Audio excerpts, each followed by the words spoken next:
নমস্কার, আমি শুভ। আপনারা দেখছেন জিটিভি, দ্রুত হচ্ছে সবার সাথে। বিড অফিসে মিটিংয়ে এসেছিলাম, ট্রেনিং ছিল।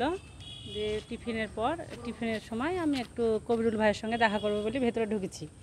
ঢোকার পরে দেখছি আরও দুজন মেম্বার ছিল আমার সঙ্গে, রেশমা ছিল আর নুন্নাহাত ছিল। ওরা বললো যে তাহলে চলো দেখা করে আসি। ভাই ওখানে ছিল না, কবিরুল ভাই ওখানে ছিল না।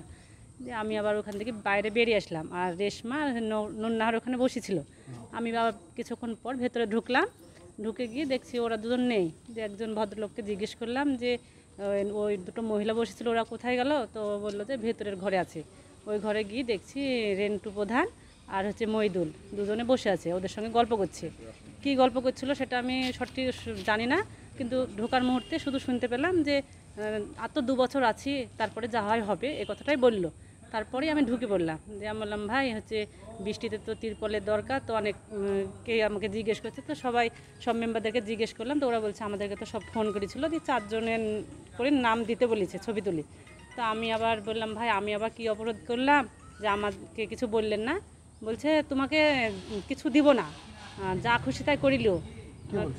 ওই প্রধান বলছে, মানে ওই কথাটা আমি যখনই বলছি যে অন্যান্য মেম্বারকে ফোন করলেন কিন্তু আমাকে করলেন না কেন, আমার কি অপরাধ?